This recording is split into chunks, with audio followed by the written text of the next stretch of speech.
You are listening to Radio Belvaspata, South Africa. This show is dedicated to those who live and love from the heart in infinite ways. In today's episode, we will discuss, share, gain insights, and get clarity on the wisdom and teachings of the mystic and seer Almin, as well as discover more about the miraculous healing modality called Belvaspata. Your host for this show is Paul.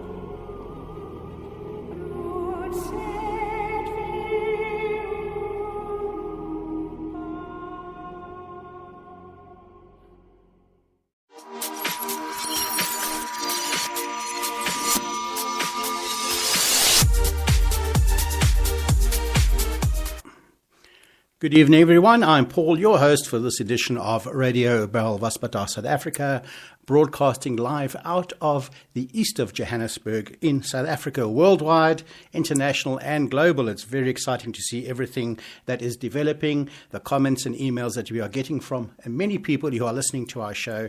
We truly appreciate your perspective. We truly appreciate the viewpoints that you are bringing in. And the show is for you. And it's for us, and it's time to spend an hour together in the company of like-minded, like-hearted light beings as we just traverse across the globe. Tonight we're going to go off to a few places. We're here in Benoni, east of Johannesburg, as I said. So for our local South African group, welcome. You know exactly where we are. And for those who are listening internationally, all around the world, thank you so much indeed. Tonight's show is all about Ascension and exiting the dream. William Shakespeare says that life is but a dream within a dream. And that's, from the 1700s, I think. But there we go. Let's listen now to Edgar Allan Poe. And there's a poem called A Dream Within a Dream. Very powerful. A Dream Within a Dream by Edgar Allan Poe.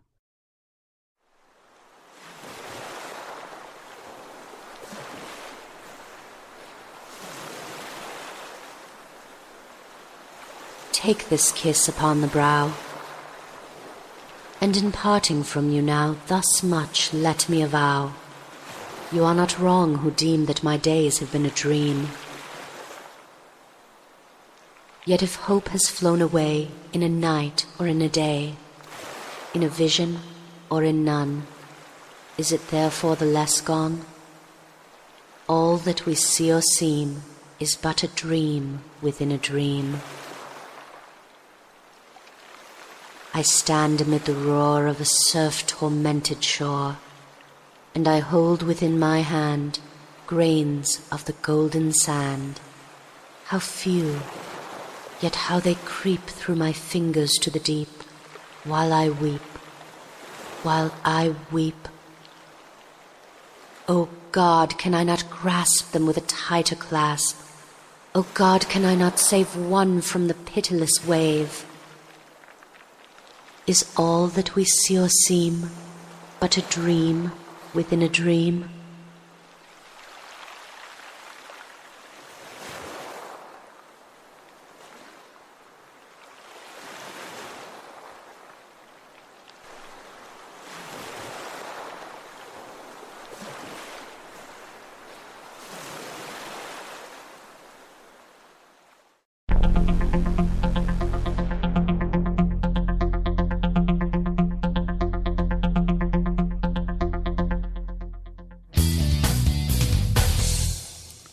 Welcome back to the show. I'm your host, Paul. This is the show for the 3rd of August 2017. Welcome if you've just joined us.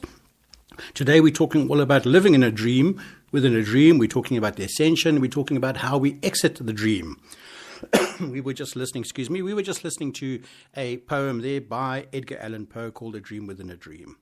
Okay, so we have to look at the Ascension process, is what we go through as we transition from being perhaps solely focused on the physical aspect as a 3D limited physical being into full awareness of our spiritual nature, of our power and light.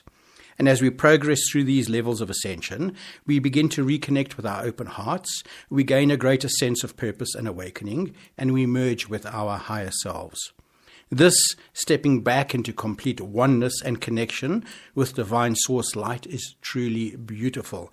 And I like that comment there that we are stepping back into complete oneness, because so many of us get trapped on the journey of trying to move forward and trying to rid ourselves of certain issues and process to dissolve the programmings all. And a lot of it, this so intense process of it has to happen now. And we've forgotten that this is a journey. But literally many of you have been sharing with me the intense build-up of density, and the last few weeks on Radio Belvaspatar South Africa, we have been discussing this in quite some depth. So tonight we're going to, listen to the Seer Almeen as she tells us a little bit about this. We've got audio coming in from the Grandmaster Diane. We're going to cross to Denmark in a short while, and we're going to talk all about exiting the dream and what it is that we can do as we look at our environment around us and as we can use what we are perceiving to become more powerful in our ability to dissolve that which is no longer relevant for us. And please bear in mind that that aspect of no longer relevant will be a personal perspective. And it's not an individual thing per se, but it all comes to us as we go along. Let's listen to this audio from the Mystic and Seer Almeen. This was first published in 2009, by the way. And Almeen describes how growth through adversity and pain we're required to wake up from the cosmic dream. And after that, we'll progress a little bit more into the actual aspects of it, and let's find what else there is to dissolve just through tonight's show. Welcome aboard. Here's Almeen, When Life Was Suffering. The nature of life as suffering was true only when we were in the very deep stages of the dream. It ended, in fact, in August of 2006, because growth came through adversity. It came through the friction where the known and the unknown met, and where the unknown beckoned, it hid itself within a challenge. A challenge was therefore nothing more than, shall we say, latent or pent-up perception, waiting to yield itself. This was in the deep stages of the dream, and the purpose of life to change the unknown into the known through adversity gave rise to the fact that the purpose of life was irrevocably in that time bound up with adversity, which causes pain. Pain was a real component of life up until August of 2006, meaning that it had a corresponding discordant note in the cosmos that gave it realness. Pain then was a desire to change. Pain is now illusion in that its real part has been removed. Pain as the desire to change arose when we met the unknown, and the desire to change the unknown into the known registered itself upon us as forced change or pain. So yes, that was the truth until August of 2006. After that, growth through grace came into being. And growth through grace was found to be very much slower than what the growth through adversity was. We grew very, very rapidly during that time. But growth through grace is very much easier. We no longer have to put up with situations that bring us pain. And if we think we do, it is a self-imposed limitation, because we do not need to engage where our heart does not sing, because now it is our guidance system as to exactly the place where we are supposed to be.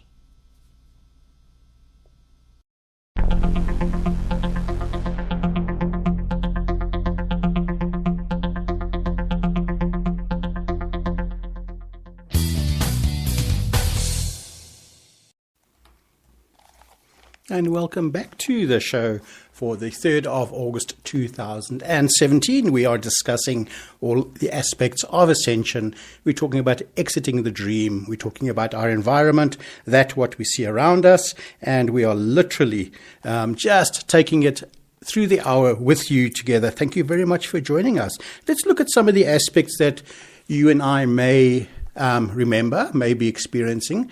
But I'm seeing a lot of these particular ascension processes that we experience as sometimes happening all at once. Sometimes there's a process going on where we recognize this, but only part of it. We recognize that, but only a little bit of it. But literally we are, living in all these different environments. But I do feel that rapidly we are learning to let go of any of the old identities and processes. For example, this week for us has been an incredible week of flow, of everything that we've worked on, like for the last 2 to 3 years, suddenly coming up and suddenly being done. And it's because Nico and I have decided we need to just step up and do what needs to be done and stop letting things hold us back. So we're trying to be more responsible for where we're at. And the result has been absolutely incredible. We've been celebrating a lot of the processes that have been going on the last 2 or 3 days here within our lives and within the music school and within Belvaspatar Healing. So let's look at the one ascension process that we all go through. And I think that's the one that I remember most. I remember the battle most within myself. It was a time of self-examination. And some teachings say that this is the first ascension stage. And this is where we begin to question our lives and who we are and what my role is. We question the external world around you. I know growing up, I never fitted into any single thing. Spending time by myself was absolutely awful, and looking for love and all, well, now, is it the wrong or right places? But never mind, looking for love. It's questions like, who am I really? Is there more going on here than meets the eye? Is there more to my physical reality than society, than the world and media around me and my family are telling me? Why am I really here? There must be something more. And then this changes over time when we're ready and as we move into this process of ascension, of what we term spiritual study, where we go and we find teachings to work with, where we get ourselves aligned with specific teachings which make sense to our perception and our needs at any one particular time. Spiritual study very, very big in the world today, and of course through the study with the CL, we are studying spiritually, but I think we are also studying on a different level altogether. So we dive then into spiritual books, we research internet, we enroll in courses, we go through guided meditations, channelings, or programs. I remember that when Nico and I moved to the new building 2.5, 3 years back, how many old CDs and teachings and courses we had actually stored into boxes that were just sitting there completely being ignored or unused, or maybe we're just done with them and we learned what we needed to do. But we still answer questions and we use those questions. It's as if we've gathered enough confidence and courage within ourselves to step from the state of self-examination into a sphere of spiritual study, and we begin to own our space. We begin to own the journey just that little bit, but we are most definitely seeking. That naturally leads into a process of what many spiritual teachings take one into, and that is where we step into being of service towards others. And we begin to understand more of who we really are. We take on roles of being the healer, being the light worker. We take spiritual concepts and we begin to master them. We bring up new ideas. And these all bring drastic and dramatic changes in our life. And not all of them are easy to handle at that one particular time. But we begin sharing with others. Our soul groups around us, our tribal networks around us all begin to grow. It's a cycle of learning and teaching that unfolds. Then as we step into service on this path, we are learning, we're growing, we're meditating, we look inward and doing what we can to reconnect with our light. And we realize that serving others is a very large part of why we are really here. Again, has its own danger zones to fall into, its own traps, its own belief systems, but it also has its own joys and love to provide. It just all comes from the heart at that particular time. We've moved from the headspace and our heart is opening widely. We want to serve, we want to assist and guide others as you continue to progress on your path. Well, for me, I gave up a whole world just to do all of that and step into what was essentially named a cult as I went along. And it took me many, many years of self-work then within myself to dissolve those particular programmings. But so be it. They did teach me to meditate, and that was part of my journey. I'm really, really grateful for those experiences, but it just shows how easy it is to fall headlong into a particular process and then, start to live from that particular aspect. So our next stage on the journey is what's called heart illumination. Through our service to others, we continue clearing away limiting beliefs, emotions, and past negative patterns, and our heart opens. It becomes more illuminated and filled with divine light. We literally start to awaken through the use and opening of our heart center. So when our heart is open, that light is able to rise upwards and outwards. It opens our throat chakras, as well as our ability to listen to divine guidance and hear in the realms of spirit. It continues to rise into our third eye, opening your psychic sight or intuition. It continues up to your crown so that you can experience your direct connection with Source and begin living life in a heart-based intention and process, rather than just living in the emotional state that brings thoughts into the head. So living in the state of love is something that I think many people seem to get trapped in on their journey through Ascension. They look for that bliss. The Seer Almin teaches this through the modality of working through Belvaspata angelic healing. And as we live in the state of love, we think that that's the ultimate. And I've seen so many teachers and so many people out there just looking for that particular connection, thinking that is the ultimate process to live with. But it's not. And for those of us who have continued on the journey, we're beginning to understand so far more than what we initially began. And what I do is I like to go back to some of the old audios and the old teachings of Almin and just look at them. Like that audio was from 2009, but it is so relevant today. And I'm just finding these teachings of Almin are I'm going to use the word basically, but are just absolutely timeless in their process. And they apply now and they apply then. And they'll apply probably in the future to us. But because our perspective shifts and changes, we take more power from those processes as we go along. And we hear tomorrow's audio far more than what we did in today's audio. So I reckon we could play here on Radio Belvaspata South Africa the same tracks over and over again. And as we develop our consciousness and awareness, as we get our perspective into line here with those particular audios, we're going to see far more because it has meaning for us. So the next one that comes up, and I think many of us can understand this particular term, it's called becoming a way shower. And through our spiritual and our psychic gifts, our intuition and a deep knowing of who we really are then begins to come into focus. Our service is empowered, and not only are we able to serve in a way that is more joyful and abundantly rewarding and fulfilling, but we're able to be more effectively serving through love and to help others through our own way of discovering the doorways that open up for us. And I recognize that particular process a great deal. So maybe working on some of that within myself. We learn to live life with an open heart, and through our service, we step forward to be a representative of who we are at that particular point. We become an example of that for ourselves, and then beginning to open the doorways of ascension. So the next thing that comes up, and some teachings call it, entering the embodiment of your divine blueprint or your crystalline shape and form. And I know here within the teachings within the Mystic and Seer Almin, we've been doing a lot of that particular process of living in a state of high magic, of allowing ourselves to reconnect on a different level and seeing our form beginning to shift. But we'd love to hear from you what your experiences are. Email us and or send us comments here on Spreaker.com, or let's talk about it on our WhatsApp group for the local group here. Many people call this crystalline divine blueprint state as being your Christed state. I'm a little bit wary of bringing that into this discussion, so I'm just mentioning it in terms of how people perceive it or how they particularly name it. But it is about living in a more awakened state of being. We begin to unify all our layers, our dimensions and aspects of ourselves. We bring a complete different consciousness into our life, and we begin to live in this consciousness. This is how we become the way shower. We literally move the frequency within the self, and we start to vibrate on a much higher plane. So in this state, we're still flowing with bliss and ease, and we're naturally serving others, and we continue to grow and ascend. However, in my experience, there's a lot of other processes going on as well on a physical level, as we have to begin to let go of that which no longer represents us. Let's put it that way. An interesting journey indeed, and I think many of us are in that particular experience on some form or the other. Again, let's hear from you. I'd love to hear with that. The next way, or the next program, I suppose, if that comes into place. If we're not careful, it becomes a program. We learn to reunite with Source. We step into a state of oneness, and we begin to be that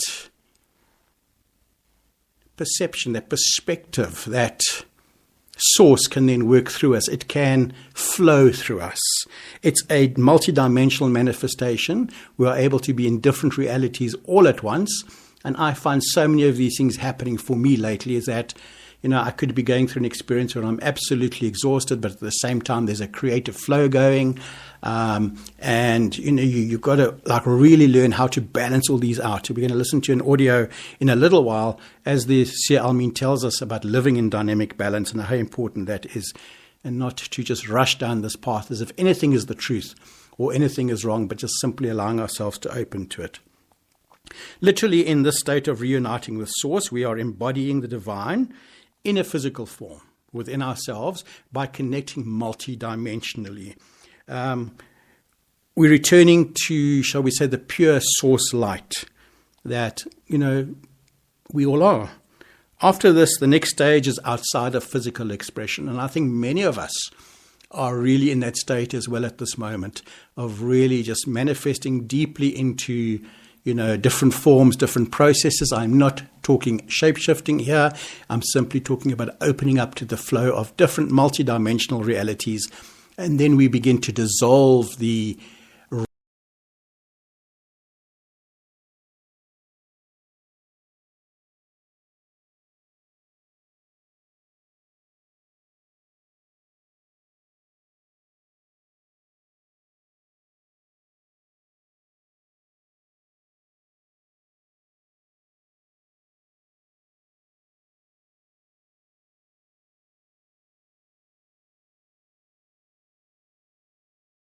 and exciting. Each of us awakening to our full crystalline light looks totally different. So we cannot even compare ourselves to others. Our skills and gifts are different to each other than we're bringing all of these creative processes into place. And there's room for us all here at this particular point. Together we're creating a new paradigm on earth where we are all in this fully flowing God-conscious self, awakened beings living in harmony, raising the vibration of this planet and truly loving life. We are experiencing a new paradigm that has never been seen before, ever. This is a golden age that's vibrant, awakened, crystalline, and entirely new. And these are the steps on the path as individuals. And when we all take them collectively, its magic is what unfolds. And we know that through the teachings of the Seer Almin in her January address and workshop, Almin tells us that this is the year of stepping into high magic. And I'm amazed at the particular process that flows. So what we're going to do now is we're going to listen to a short audio by the healer and author called Thomas Hubel, who sometimes we bring his audio onto the show. But he just explains about the collapse of social structures as part of the awakening process. So let's listen from that perspective what he has to say. And then when we come back, we'll be crossing to the Northern Hemisphere.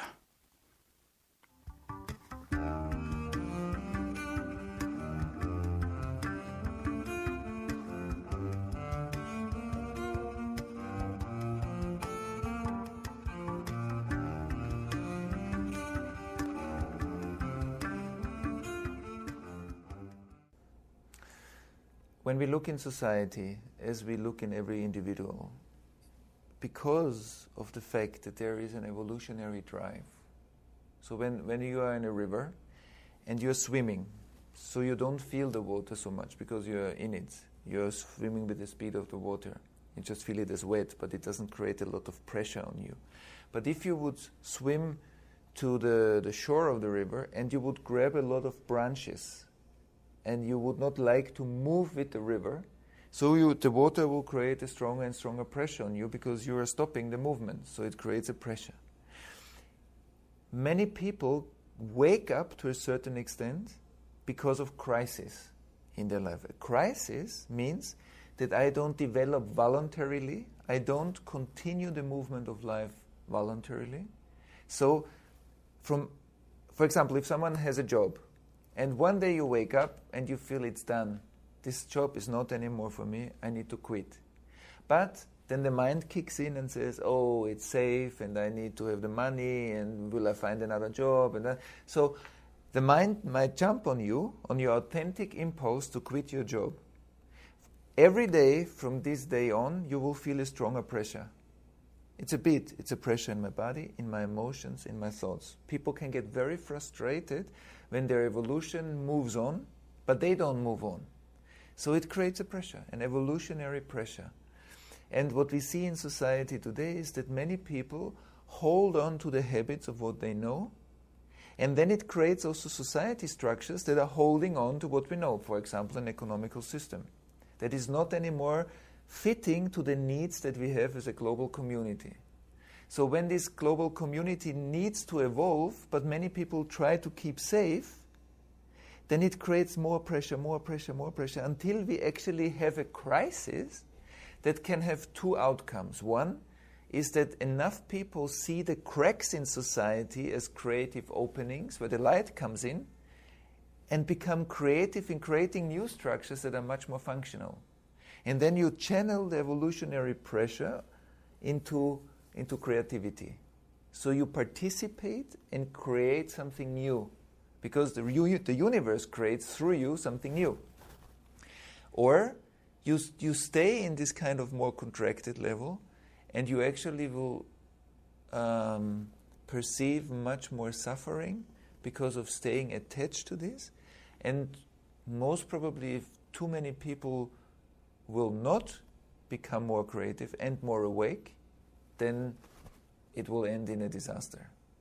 So in a society, if enough people become creative, they move society forward into next levels of development, which are much more functional. If not enough people become creative, at a certain stage it will go into a regression in consciousness. We go down the ladder, and when we go down the ladder, it will become violent. And so it has been in all the history. You see the same thing. So either people wake up to more consciousness and more evolutionary movement, or they become destructive and it ends in wars or riots or poverty or things like this. But the initial inherent movement, for people who become creative, it's the best time. Because actually the things that need to break open by force, and this is the best time for people who are anyway developing to develop, because they just have an open space suddenly for their creativity to unfold. So for creative people, the crisis is a chance, because it's a chance to move society forward.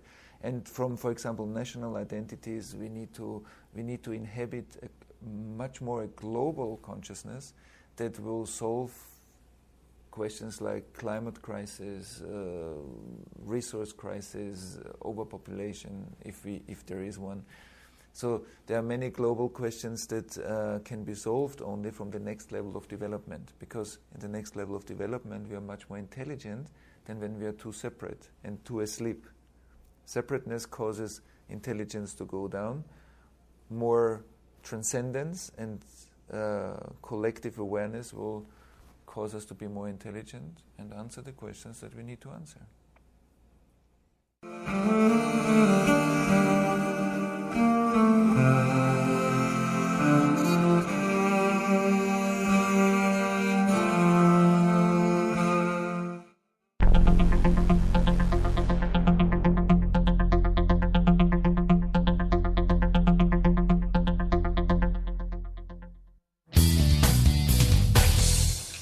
And you're back in studio. I'm Paul, your host for this edition of Radio Belvaspada South Africa. Welcome back to the studio. There we were listening to the author and healer called Thomas Hübl as he discussed the collapse of social structures as part of our awakening process.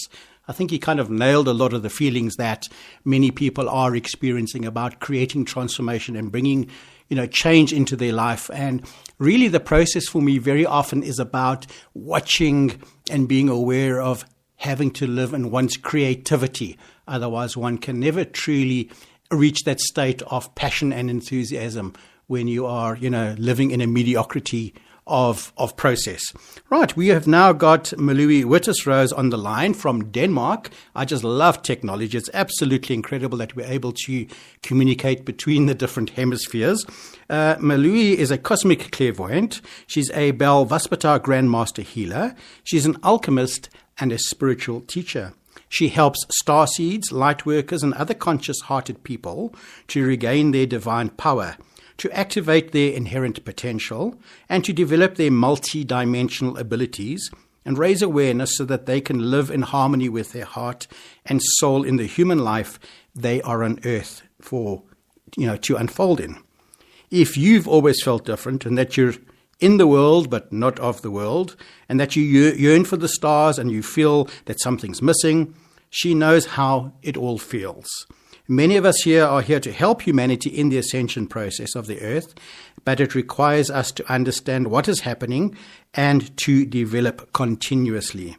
Malui tells us that the more personal power through increased perception and consciousness we have, the more we are in the cause of our own reality, rather than just being an effect of it. That means you have actually had the ability or created the ability, brought in the ability to co-create your life in alignment with infinite intent. Your own personal will becomes blended with that of the divine, and then you truly live in an authentic life. When you realize that you are in fact one with your environment, you can master that through mastering yourself. You express through your heart, and life responds graciously. And instead of unconscious actions that cause mirrored reflections, life would then feel hard and oppositional. Let's create beauty and a loving world through expressing our highest truth through our hearts, says Malui. Welcome to the show. Thank you so much, Paul. Thank you for having me. Well, it's great to have you with us today. And I was saying to you just before we connected with you for this, this call, how we have taken our time. We've been talking about getting together on the show for a while. But welcome, and thank you so much for joining us. Thank you. It's an honor. Yeah, I'm happy to be here. Thank you so much indeed. And, we were talking about technology a little while ago, and I was surprised to hear earlier that your Wi-Fi connection may not be strong, because I have this perception that out there in the first world, considering the world we live in, which is deemed or named third world, we have huge internet and telecommunication issues. One for all and all for one, perhaps. Yes, I think so. Yeah, I don't know if it's a local thing here in my area, because my connection is not all that good. So we'll see how it goes. Well, so if I'm suddenly gone, that's why. There we go, and it can happen to us too. Apparently, 20 minutes ago, we had a little cut in the signal, so hopefully we still got an audience, but they'll catch up with us. Yeah. Malui, I wanted to ask you about a post that you made up on your Facebook page on Divine Gateways, which is your company, your organization, your healing door, I think, that you've created for people to work with. And that was about an experience you had seeing insects and aliens, if I remember correctly. Yes. It was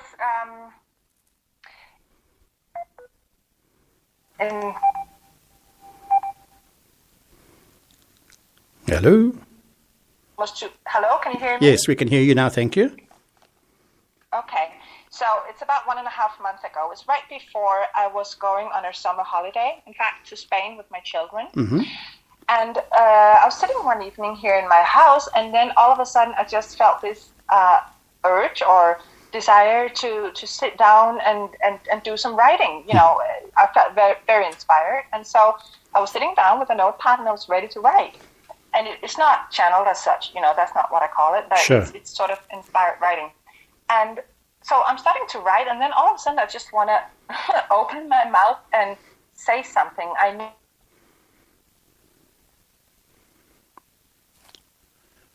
Okay, we're having a signal problem, I think. All of a sudden I can you hear me? Yes, we can hear you. Don't worry, continue. We'll just try and fix it, yeah? All right. So all of a sudden I can hear myself speaking this ancient language. Mm-hmm. It's not a language I've spoken before. And while I'm doing this, I see clairvoyantly, not physically, I see clairvoyantly it looks like a fairy, but it's bigger, mm-hmm. and it's more choppy, in fact. And it's very beautiful emerald green little thing, and it's very enthusiastic. It's jumping up and down and very, happy little thing. Right. And so I'm talking with this, I think. I'm communicating with this little being, and then I'm starting to sing it. And I'm not a person who sort of is very physical or very, I don't use movement a lot, or I'm not, like acting. I'm very sort of a calm person. Sure. So for me, this was highly unusual that I wanted to move my arms, and I'm starting to sing. I'm singing in this language. And what I'm experiencing is that I'm articulating something with my movements. Okay? And then I'm seeing a dragon, and I'm just seeing it. It's just there. And then I find myself standing up, and I'm in the middle of my living room, and then I'm dancing and moving about, like in Tai Chi movement. Yeah. And for the first time, I'm actually understanding most or some of what I'm saying or singing. Right. And it has to do with the earth, and I'm seeing the sun, and there's something going on with the sun, and I'm hearing or feeling or, understanding. It has to do with the environment. And then as I'm doing this, all of a sudden, and this was almost physical, it was very sort of a dense thing. It was still clairvoyantly, they were not physically here, Adelaide, but all of a sudden these beings are standing in front of me that I first thought were aliens, like the traditional with the big black eyes that are sort of, tilted. And it at first it scared me a little bit, but they were green, so it's definitely not the little gray ones, or so they were greenish or green. Sure. And they were just there all of a sudden, right in front of me, and they were very close. And so I actually asked them to step back a little bit and to go away, because I wasn't prepared for that. I'm more into sort of unicorns and angels and fairies and dragons, and I know that, but I know these beings or know of them. And I sort of recognize their energy, but this I did not recognize at first. And so that's what happened. And then some weeks later, I decided, or I was talking with our brother, my good friend Mike Parker, that maybe I should contact them again. And the reason why is because I had some signs in my environment, and one of them was very clear. It was a huge, big sign that was, a physical sign that was posted on top of the construction of a bridge. Oh, yeah. That I was passing this bridge. Yeah, and I took a photo of it because that was just so huge. It was the head of a grasshopper, and these were sort of like grasshopper beings. That's the closest thing I could come to it at that point. And so I'm seeing this huge picture. I go, oh my God, it's right there, and it's like, wow. And then I found some grasshopper legs in the kitchen next to the cat's food. So I figured, okay, so he's been eating an insect or a grasshopper maybe or something. But actually I haven't seen grasshoppers for years. So that was the other one. And then there was one more, and now I can't remember what it was. But there were three things that told me, okay, so these beings are maybe trying to contact me again, or I'm being made aware that we were not done. There's something there. And so I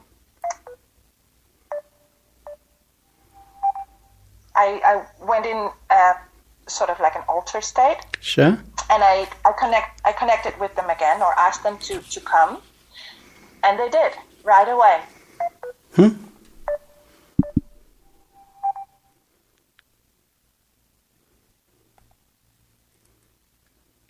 Of course, negative alien beings. And this goes way back. I mean, not just from this lifetime, maybe interdimensional experiences that I'm not aware of has caused this as well. So I have very much respect for dealing with things where I'm not at this point able to step completely and fully into my own power. Okay. See what I mean? Yes, that's fascinating. If I know what I'm doing and I feel completely not in control, but in more in alignment with, or where I know myself to be all things, that state of sort of calmness and where, yes, sure. Then it's easy, but something trigger, so that triggers for people, and negative ETs is one of my triggers. it triggers some sort of fear within me. So I'm very, I don't go there. I don't want to play with it. I don't want to go there. So it's not something I worry about in my daily life at all. I'm not afraid. It's just, why contact them? I mean, absolutely. So, anyway, so I was sitting there, and they came, and they were just beautiful beings. I could feel I wouldn't even say love. Perhaps it was love, but it was definitely a friendly, very, very friendly and genuine, authentic interest and presence. And, well, it was a loving feeling, in fact. And so I did see them as grasshopper beings, or these sort of greenish beings, and looked like grasshoppers to me. And then this beautiful woman, because they were saying or communicating to me that not to be afraid, and they were the first thing I heard was that we are not insects. We're definitely not insects. We are insectoids, or however you would pronounce that. Sure, so yeah. they're very advanced beings. And so it wasn't that they sort of said we are advanced beings, but that's what I felt. That's what they communicated to me. And then I did have a sort of a resistance, and I think they could feel it. And so this lady comes forth, and she comes forth out of one of the beings' sort of head. So it steps. I mean, it was. I think it was an image that was projected. I'm not sure they looked exactly like that. Right. Yeah. But it was this very, very beautiful woman with long flowing hair and this beautiful dress with out of this world colors. Very sort of luminous and very beautiful. And I could connect with her right away. It was sort of, it was easy for me to connect with her. And this was the queen, or they called her the mother. But it would be like a queen to us, I think. But they called her the mother. And she was the one who communicated with me. And what she said was that she said different things, and now I can't remember, but some of the things I can remember. And one of them was that I had, in fact, called them. They didn't just show up, and they didn't intrude. I had called them with my singing and speaking this language. Yeah, and that shook me up a little bit. So, oh my God, did I? Because that experience was very mystical, and it made me, I don't know. It was a higher version of me doing Very this. much life-altering, Me, of course, yeah, but completely. I was. Sorry? I said it's life-altering, that process. It's just so dynamic in its experience and its process that you cannot but live with it. Exactly. There was no, thought going into it, and I'm an expert, I would say, on thoughts interrupting and dismissing, and oh my God, analyzing it. What is it? That's just I couldn't do that. I was just doing it. I was completely in alignment with what I was doing, and it was my higher being, my goddess self, expressing and singing and speaking this ancient language. And I'm not sure what language it was. Maybe it was the grasshopper language. And I think I know now that they were mantis beings. But I have no knowledge, a cognitive knowledge of mantis beings. So that's why I think I saw them as sort of grasshoppers. But I think I'm pretty sure they were mantis beings. Wow. Absolutely incredible. Yeah. Them to assist us and humanity and the earth to clear the environment and clear the air, because something is going on in the environment, in the atmosphere. And they were talking about a hostile, in fact, sort of particle, not nanotechnology. It was something beyond nanotechnology. And I heard something about, pixie or this ixie, something like that sound. And I couldn't quite grasp what it was, but it's sort of like maybe a waveform or frequency. It's not really a particle, but that's the closest I could get to it. Sure. That sort of has infiltrated, or that is present. And that's what I had asked them to clear. And they're experts. They told me they were experts in cleaning the atmosphere and cleaning the air. That's what they do. They do it with frequency, with colors. And that's also why they showed me the colors, that I could only perceive these colors with my earthly being. But the definite impression I got was that I only saw, a fraction of what they're capable of, and the colors that are actually that exist. and that they work with, and the qualities of them. We haven't even scratched the surface of what color can do. So that was very interesting. So we actually sat down and we did this process where we, in a meditative state, we cleared the environment and the earth, and they helped, and I invited them to help, and so that's what they did, and they were, as I was seeing it, they were working especially on Antarctica and Southeast Africa, or the eastern part of South Africa. Okay. Probably the whole world, but that's what they showed me. Yeah. Mm-hmm. Wow. Yes. Absolutely fascinating. Wow. Sorry? I said that is fascinating. Wow. Absolutely incredible. Yes. It was incredible. I have a question for you. Because, Yeah? yes. Sorry, Malui. Just a question for you. Living with a master musician and on the spiritual processes that we follow here within our lives, Nico often produces music that is heart transforming. It just opens up the whole heart chakra.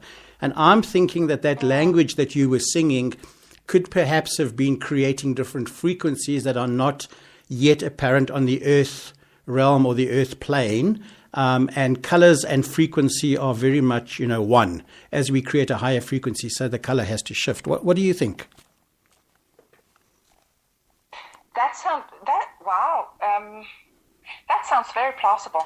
Yes, it was definitely, for me, it was definitely a heart-opening experience. And it was very beautiful. It really was. It felt very magical. And one of the reasons why it felt especially sort of powerful or strange at the same time was because I never expected to connect with beings like that. It was totally, it would never have entered my mind. So that was also telling me that life is really unknowable. We cannot predict. We cannot. We don't know what's coming. We don't know. What's really there for us to do. Yeah. And I'm very humble. I feel very humble about this. I really do. But it was definitely a heart-opening experience. And when we live our highest truth, which is definitely what I was doing at that point, when I was dancing and singing, it wasn't a mental thing. It was, anyway. I believe we open up new spaces. We open up perhaps new realities, and So. Well, I think that that reaches beyond what I can think of right now. I automatically try and analyze these situations just to try and get insight around them, and it's just mind blowing. But sometimes what I come across in my own day-to-day journey, and then you share this, and this other one shares that, and it's just so profound for me.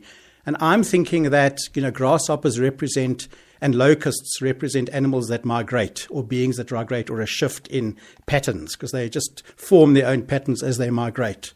And I think you've discovered, for me, my insight about this is that you may have discovered new gateways, as you say, of opening up new ways of being for the earth. And especially when that beautiful being said she's the mother, and the earth connection is there. And I'm feeling that perhaps it is what has been holding us all back, and then that is what has come to clear it away, that particular gift for humanity. Yes, that could be it, because I've had the sort of the pull to connect with the earth more in the last couple of months. And then the Saradesi Sattva Yoga, is very much the arm movement, and connecting through the earth and grounding yourself and just releasing all the old processes. I'm just seeing such a flash of combination of processes going on here. Yes. Isn't that just incredible? Now, you see, this is a problem for me being the radio host, because I stare at the ceiling for a while at the absolute amazement and wonderment of the experience, and I'm supposed to keep talking so we don't have dead air time. And I battle through that now and again. Okay. Because it is just mind-blowing. That is absolutely incredible.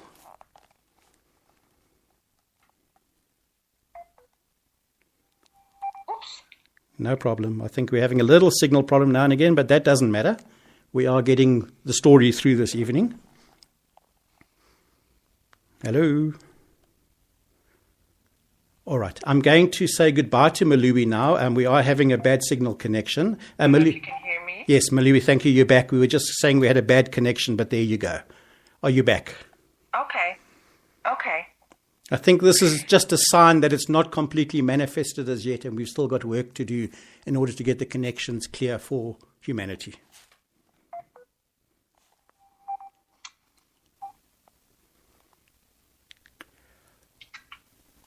All right. Malui, I'm going to say goodbye because the connection is failing. I'll chat with you offline, and then maybe we can get you back on the show again some other point. But thank you very much. We truly, truly appreciate you being part of us today. Thank you. And that was Malui Wittisrose sharing a beautiful story that happened to her. Her website is divinegateways.com. I think we better just check it. It's DK at Denmark as well, but Divine Gateways is there, and she's on Facebook, so keep up to date with Malui. She falls in the most incredible moments so authentically, and I find that what has just happened now within the show was really, really dynamic in terms of just showing us that where we are at within humanity as these shifts come and go. And as she says, we are living in the unknowable world. We are living in a world where we cannot know what happens in the next second, and we shouldn't assume that we know that or even try to do that. So this living in a sense of unknowingness is definitely a process of moving into higher consciousness, or shall I say a developed consciousness, I think would be far better. Yes, so that was Malui Wittisrose, and thank you so much, Malui. I hope you're still listening to us live there, and we will connect again offline. Now, in the meantime, we're going to go and listen to the Grand Master Diane as she tells us about the fields of hope. She sent us this audio today for the show, and just listen to what she has to share. It is so profoundly beautiful. I'm humbled just to have these incredible beings around me. Here we go. Good evening to all our listeners tonight. Good evening to Paul and to Nix. Let's talk just for a moment about the field of hope. Now, the field of hope is cultivated and emerges from the heart that is free of attachment. The field of hope is a tangible field created by the heart through its intention, through its emphasis. Now, these intentions or this emphasis, which is free from the mind determining outcome, create a field of great impact. Now, the elements or the ingredients to create this field are perhaps the following: surrender to infinite intent. Now, this is not over passivity, simply accepting all that comes our way. Surrender, don't you think, is a non-resistance to life, knowing that if something shows up, it is ours to interpret and to respond to. Responsibility, not blame, but responsibility is the ability to respond. So by accepting responsibility, not blame, we have a limitless ability to respond. We become an open space. We fully engage in life. Secondly, to engage with life without protectiveness. We remain then in a genderless innocence. And as this field of hope takes root, let us hold life in reverent appreciation and wonderment, no matter what. As oneness, which is created by the heart, and separation, which is created by the mind, as they unite, we leave the old reality of linear change behind, and we enter into a state of perpetual, renewed expression of resurrection. The heart and the mind no longer in competition. What happens then? We become our own source of sustenance. We are able to sustain physicality through perpetual regeneration and tapping into that infinite source within. Now it is in this state that the high heart opens. Then the field of hope becomes more potent, and it affects all within its scope. There is also an overwhelming trust in the benevolence of life. Delight overwhelms us as we stay committed to those Ascension attitudes of praise, love, and gratitude. And in surrendered trust, we believe that life is pure benevolence. What happens is we become a compelling kind of conduit for the higher life. We celebrate this unfolding journey. Now there are 16 principles which Almin speaks of, and there are 16 accompanying wheels of hope. Tonight we're just going to look at 2 of them, the first 2, and then next week we'll look at 6, and the following week we will look at the last 8, and thereafter we'll experience a meditation in incorporating the wheels and establishing a field of hope. The 2 that we're going to look at tonight are, number 1, creating a field of potential through envisaged achievement. Let me say that again. Creating a field of potential through envisioned achievement. Number 2 is relying on effortless genius to silence doubts about capabilities. Let's have a look at the first one. That talks about creating a field of potential through envisaged achievement.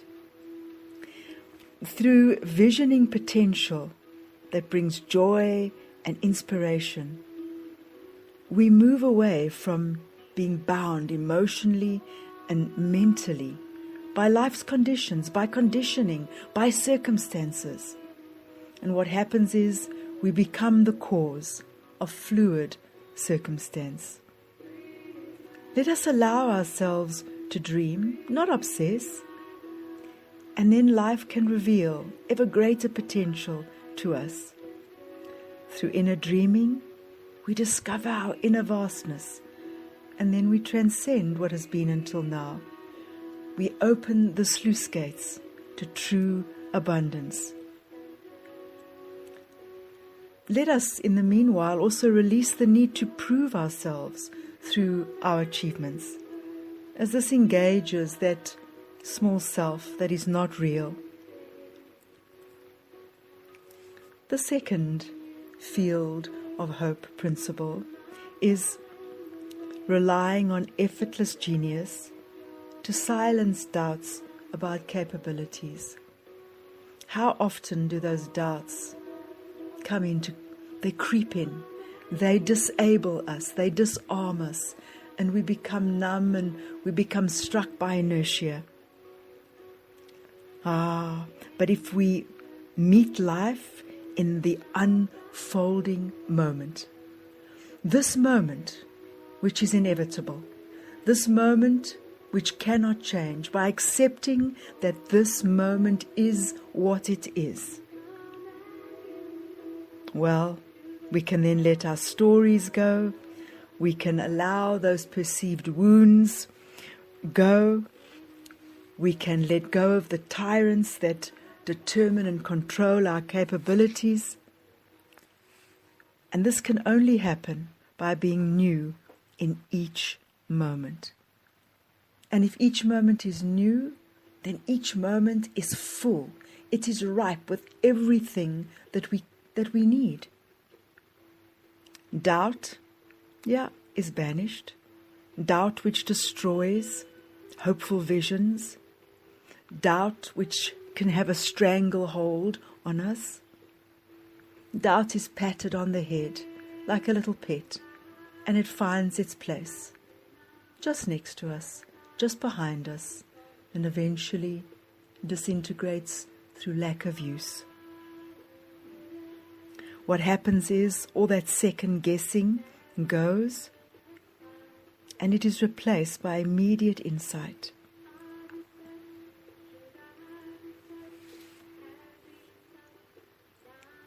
Let us just rethink those two again. The first one is creating a field of potential through envisaged achievement. The other is relying on effortless genius to silence doubts about capabilities.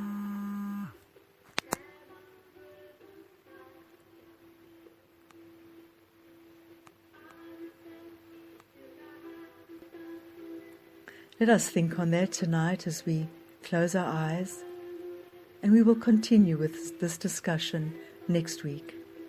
Good night, all.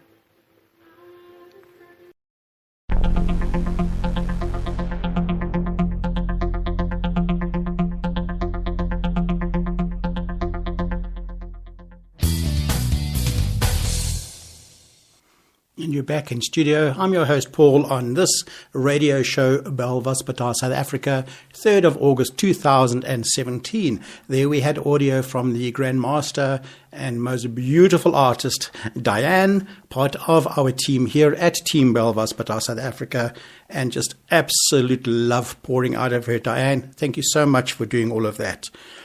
So earlier we were chatting with Marie Wittersrose in Denmark, and really interesting insights coming in there. Darshana in Canada has just sent us in some information that is taken from the Almeen Dream Diary, all about a mantis and that particular insectoid, I think is the word that Malui used. And I just want to, before I tell you what it is, it's fascinating what one experiences, and sometimes you do not realize you're experiencing it until a story or somebody else's event comes out to put a power to a perspective.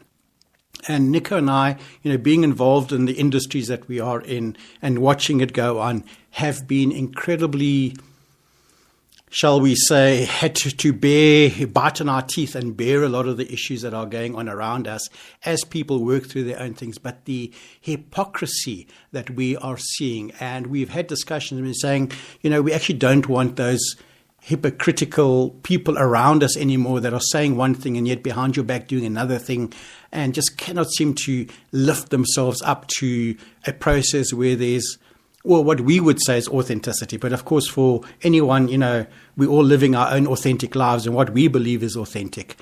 But you see the stress levels in some of these people's lives, and they say one thing and then do another, and there's just so much hypocrisy that you cannot trust where they are at. And Nick and I have been actively looking at ways of just saying, let's move forward within our own lives, and then what we do is this leaves them behind, and we're not going to be held back. It's a lesson that we repeat every so often for ourselves, and it's just very interesting that now with this dream dictionary, and thank you, Darshana, the mantis represents hypocrisy, and Malou and I were just discussing that perhaps this is the time for, the process to be removed from the plane of this realm that we are living in all the time, and it'd be very interesting to see how that really goes on and what develops and as it changes. But again, we have to remember we live in the unknowable, and although we want to make the unknowable the known, just to sit in the comfort zone, every single movement around us, every single bit of the environment is showing us how to change. And for Malui, she couldn't get a signboard bigger than that, telling her what it is that she had to do. And for us as well, we need to look for the signs in our environment and begin to work with it. But that's what Radio Belvaspatar show is all about, an hour of support for ourselves as a light family around the world, no matter where we are at. And I know we never have that many people listening live to the broadcast. It's mostly our South African family that listen live. But during the week, people download and listen to the show as a broadcast, and the numbers are growing each and every week. We'd love to hear from you, just your insights, just what it is that you get from the show. Tell us what it is that you want. And you'll be amazed at how this all comes up into play here on the radio show. So this week's weekly prediction from the Grand Master of the Runes, Ella Jelinek, our Russian light family. She does a beautiful prediction of the week, which I print out and stick next to my chair every single week. And I start to just analyze it and dissect it and start to take each day and live with those particular processes. So I just want to say is that as we let go of these hypocritical nearly said Hippocratic, that's not going to work. The hypocrisy of processes around us, bearing in mind is that, what you are seeing on the outside, you have going on the inside. So it is you that has to shift and dissolve so that the outside world also can then dissolve. And the outside world is just simply showing us what it is that we have to do.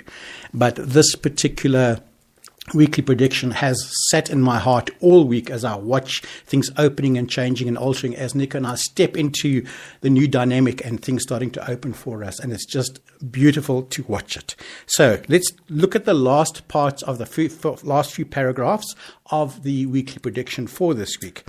Others and life's circumstances will cooperate. Be open to cooperation and partnership. Do not waste energy on trivia, but allow the unpleasant experiences of life to flow through you, and you will find all resistance gone. To access the subtle currents of the inner senses, consciously pay attention to feelings.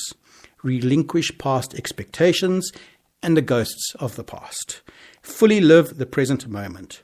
Transcend present circumstances. Step into the unknown, and a new reality will open fully before you. And I kid you not, I printed that out before we had our conversation with Malui in Denmark. Absolutely incredible. That's this week's weekly prediction based on the sacred runes of the Infant Mother, compiled by the Grand Master of the Runes, Ella Jelinek. Right, it's time for us to sign out. We've just hit past 9:05. We're a few minutes over the show. But let's sign out now. I'm going to say goodbye, but we're going to listen to the mystic and seer Almin from a class quite way back, I think 2011, Living a Life of Dynamic Balance. We have played it before in the show, but let's listen with new ears and a greatly open heart and just apply what it is that we see and perceive just for our own process, and just know that as we migrate and as we move into these new transcended realms, everything is in perfection, and it is us that is doing that. This is Paul signing out. And Nico, thank you very much for the desk work tonight from the sound room. And thank you to the rest of the team. Thank you to each one of you. Hello, South Africa. Hello, world. This is Paul. Love, praise, gratitude, surrender, trust. We'll be back next week with a new topic and new insights. Good night.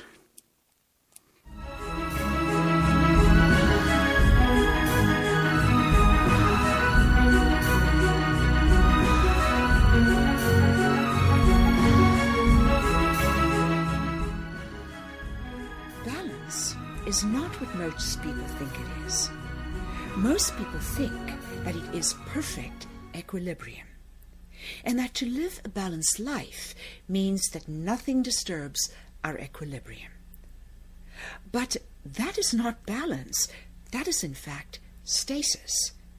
And stasis leads to decay because it leaks energy and ultimately to death. Balance itself is dynamic.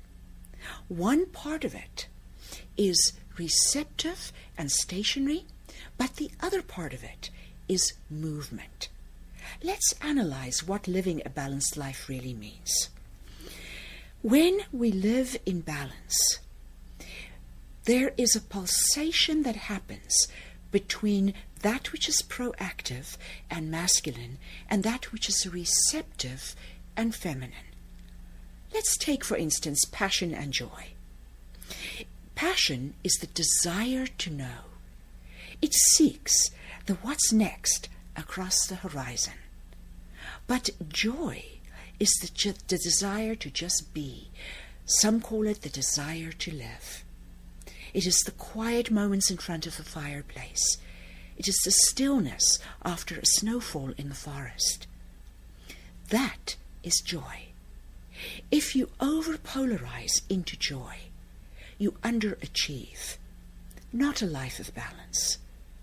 If you overpolarize into the activity of always reaching for what is without your reach, that becomes overpolarized in the activity of passion.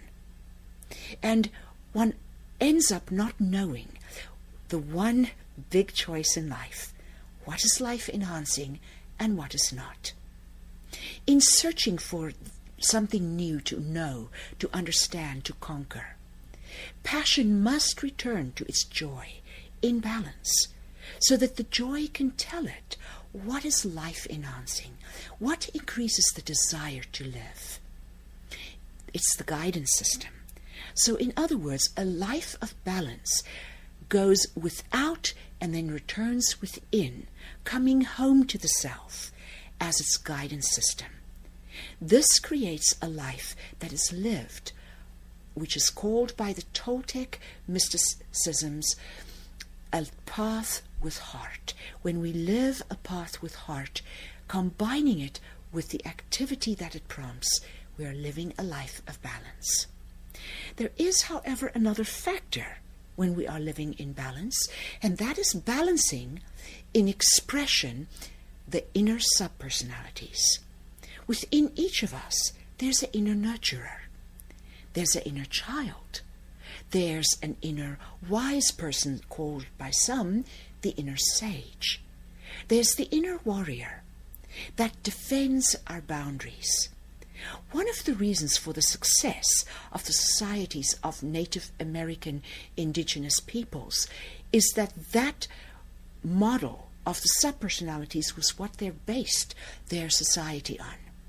In the very center of their circle were the weak and the meek that had to be taken care of, the children of the tribe. Around them were the sages, the elders, the elderly people that had to take care of the children, but themselves needed some care.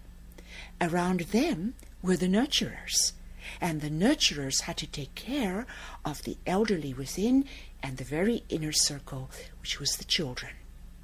Around that circle was the circle of the warriors, and the warriors protected the women who were the nurturers, the elderly, and the children. They protected the boundaries of the organism. This brought a dynamic balance, an interplay, but a structure that was sustainable. This is the epitome of inner balance as we learn to express and live these inner subpersonalities.